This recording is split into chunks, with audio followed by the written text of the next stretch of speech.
Warahmatullahi wabarakatuh. Kenalkan, nama saya Laude Muhammad Ar-Rahman dengan NIM 2365013. Pada video kali ini saya akan mereview artikel mengenai data spasial dan data non-spasial. Di sini saya mengambil artikel dari truebali.baliprof.go.id. Di sini artikelnya mengenai sistem informasi wilayah dan tata ruang Bali. Tapi di dalamnya terdapat yaitu memahami data spasial. Jadi, data spasial adalah data yang berhubungan dengan lokasi atau ruang geografis. Nah, data ini mencakup informasi tentang koordinat geografis, geometri, seperti titik, garis, atau poligon, serta atribut atau informasi tambahan yang terkait objek-objek tersebut. Memahami data spasial penting karena kemungkinan kita untuk menganalisis dan memahami dunia dengan cara yang berbeda.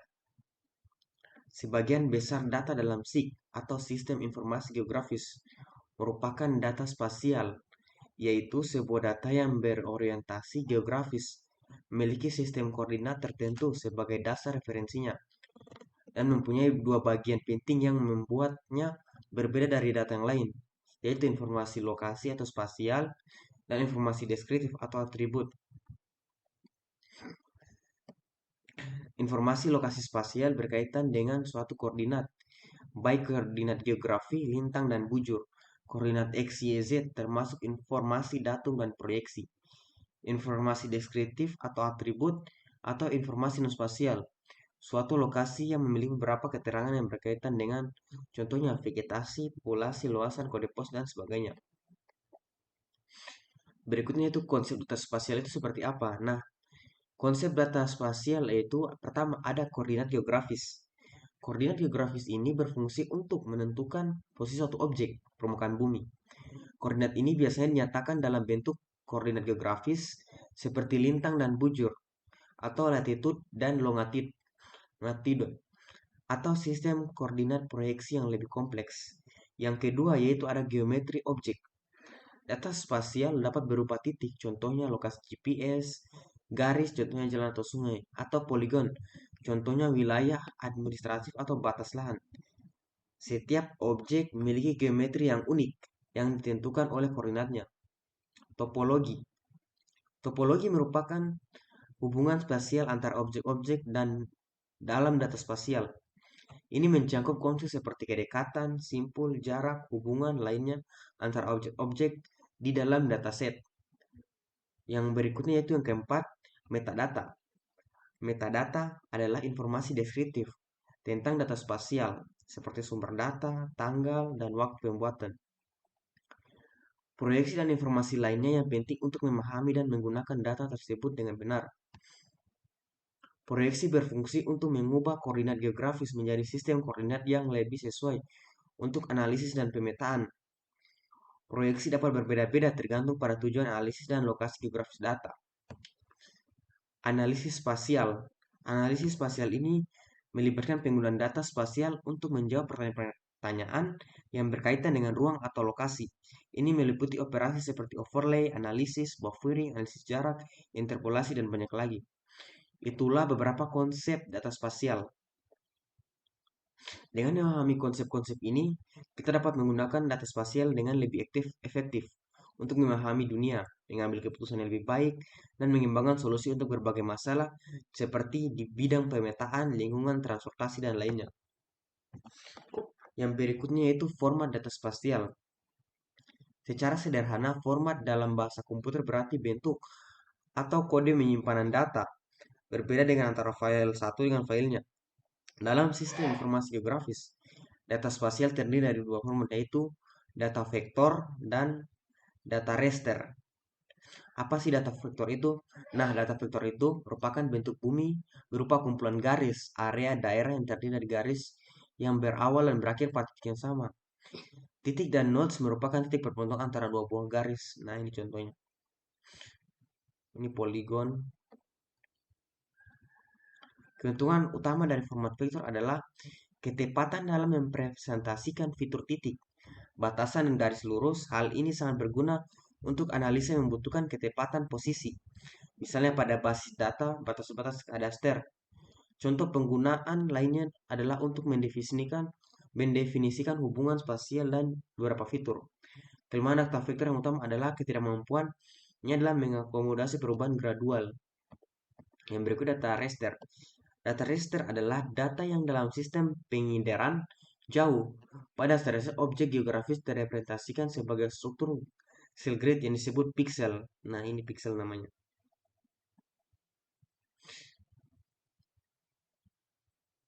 Pada data raster, resolusi tergantung pada ukuran pixelnya. Dengan kata lain, resolusi pixel menggambarkan ukuran sinar permukaan bumi yang mewakili setiap pixel pada citra.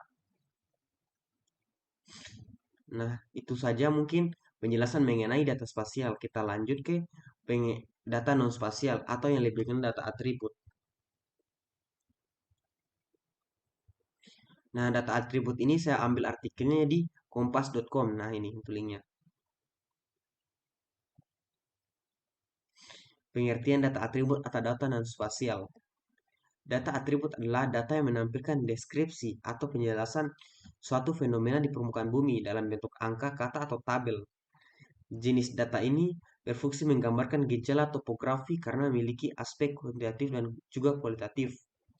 Dikutip dari buku Sistem Informasi Geografis 2023 oleh Khairul Rizal DKK, menurut Sistem Informasi Geografis, berikut pengertian data atribut. Data atribut adalah informasi berbentuk data terstruktur yang direpresentasikan dalam format tertentu guna memberikan keterangan suatu objek. Selain menggambarkan gejala topografi, fungsi data atribut yaitu sebagai representasi aspek kualitatif dan deskriptif dari gejala topografi yang ada. Nah, karenanya data atribut sangat berperan penting dalam menjelaskan juga menggambarkan objek geografi dan peta. Jadi kesimpulannya, pengertian data atribut adalah data yang memuat keterangan atau deskripsi fenomena geografi permukaan bumi. Contoh data atribut yaitu kualitas tanah yang memuat status kepemilikan lahan, luas lahan, tingkat kesuburan tanah, serta kandungan mineral dalam tanah. Contoh data atribut lainnya yaitu sebuah kota yang di dalamnya berisi jarak antar alamat rumah, waktu, serta garis rute perjalanan. Nah, itu saja mungkin pengertian mengenai data atribut. Kita lanjut ke perbedaan data spasial dan data non spasial atau data atribut. Ini linknya, artikelnya itu saya ambil di lancakuning.com. Data spasial merupakan data dalam bentuk grafis yang menunjukkan ruang lokasi atau tempat dalam permukaan bumi. Sedangkan data atribut adalah yang memberikan penjelasan deskripsi setiap objek permukaan bumi. Sistem informasi geografis merupakan suatu yang dapat memberikan gambar yang lengkap dan akurat terhadap suatu masalah nyata yang terkait dengan data spasial permukaan bumi sehingga mempermudah dalam memodifikasi warna, bentuk, dan ukuran simbol yang untuk menggambarkan unsur-unsur permukaan bumi. Data spasial menjadi salah satu media yang sangat penting untuk melakukan perencanaan pembangunan, pengelolaan sumber daya alam yang berkelanjutan pada wilayah kontinental, nasional, regional, atau lokal. Format data spasial dapat berupa vektor, poligon, line, atau raster. Data atribut adalah data yang memberikan beberapa deskripsi serta penjelasan mengenai suatu fenomena yang ada di permukaan bumi untuk menjelaskan setiap objek permukaan bumi. Data atribut yang paling cocok dan dapat digunakan untuk menggambarkan suatu gejala topografis karena datanya menjadi kualitatif dan deskriptif. Manfaat umum dari penggunaan sistem informasi geografis yaitu dapat memudahkan kita untuk melihat fenomena ruang bumi dan proses perspektif yang lebih baik, pemrosesan data yang lebih cepat, serta mendapatkan hasil yang analisis yang lebih kuat. Kelebihan data spasial adalah yaitu untuk menyimpan data. Untuk penyimpanan tidak memerlukan ruang yang besar, akses informasi lebih cepat dan mudah, analisa dalam data spasial dan tekstual dikerjakan lebih dari satu layar. Sumber daya manusia untuk melakukan pengolahan data tidak terlalu banyak. Kelebihan data atribut yaitu data dapat dimanipulasi, data dapat mengetahui jenis lokasi peta. Kekurangan data atribut atau data non spasial adalah sulit membedakan gambar dan warna pada peta, sulit menentukan lokasi. Kekurangan data spasial yaitu model objek terbatas, perubahan dalam teknologi informasi terjadi secara cepat, format data dan standar file dapat beragam. Sulit untuk menyajikan data temporal, biaya yang dikeluarkan lebih relatif mahal, dan belum tentu perusahaan melakukan adaptasi dengan cepat sehingga ada peluang teknologi yang digunakan kurang canggih. Itu saja penjelasan saya mengenai review artikel pada video kali ini. Akhir kata, Assalamualaikum warahmatullahi wabarakatuh.